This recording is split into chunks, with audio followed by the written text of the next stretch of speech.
আমাকে প্রায় কোথাও গেলে জিজ্ঞেস করে আপনার দেশের বাড়ি কোথায়। দেশটাই আমাদের অনেক ছোট, তো এই দেশটাকে এত ভাগ করে লাভ নেই। সব টিমই আমার টিম, সব টিমই আমাদের টিম। সবার প্রথমে আমি খুব আশ্চর্য ছিলাম আপনার উপস্থাপনা দেখে, সত্যি কথা বলি, এত সুন্দর উপস্থাপনা। তো পরে জানতে পারলাম যে আমার সবচেয়ে ফেভারিট অ্যাক্টর আমাদের হুমায়ুন ফরিদি সাহেব, তার একটি কানেকশন আপনার সাথে রয়েছে। সেজন্যই বলি এত সুন্দর উপস্থাপনা কেমন করে হয়। একটা তালি হোক উপস্থাপকের জন্য, সত্যি অসাধারণ উপস্থাপনা। আমি নিজেই অবাক হচ্ছিলাম। কিছু টিপস দিয়ে নেওয়া। কোন দল? আমাকে প্রায় কোথাও গেলে জিজ্ঞেস করে আপনার দেশের বাড়ি কোথায়।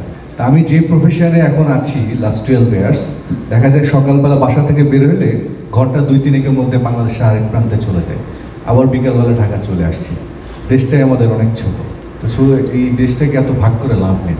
সব টিমই আমার টিম, সব টিমই আমাদের টিম।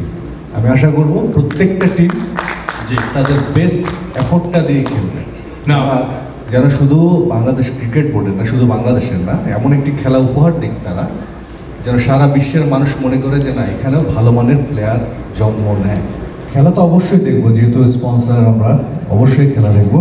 সেই সাথে সাথে একটা জিনিস অবশ্যই আমরা আশা করব, এবং এটা হবে, যে গ্লোবাল ব্র্যান্ড ওয়ালটন যেভাবে সারা বিশ্বে এখন পরিচিত একটি নাম, আমরা আশা করব আমরা এই NCL T20-র সাথে আছি প্রথম পর্ব থেকেই, এবং এটি যতদিন থাকবে ততদিন পর্যন্ত ওয়ালটন এটার সাথেই থাকবে। আপনারা জেনে খুশি হবেন, শুধু ক্রিকেট না, বাংলাদেশের 50টা ফেডারেশনের সাথে ওয়ালটন সম্পৃক্ত। এবং আমরা গত 4 মাস আগের থেকে আমরা একটা প্রজেক্ট হাতে নিয়েছি। সারা বাংলাদেশের যতগুলো জেলা রয়েছে প্রত্যেক জেলাতে আমরা ফুটবল টুর্নামেন্ট পরিচালনা করছি। প্রত্যেক দিন ম্যাচ চলছে আমাদের। আমরা চাই যেন আমাদের এই প্রাণের ফুটবল খেলাটাও যেন সাথে সাথে আবার তার পূর্বের অবস্থানে ফিরে আসে।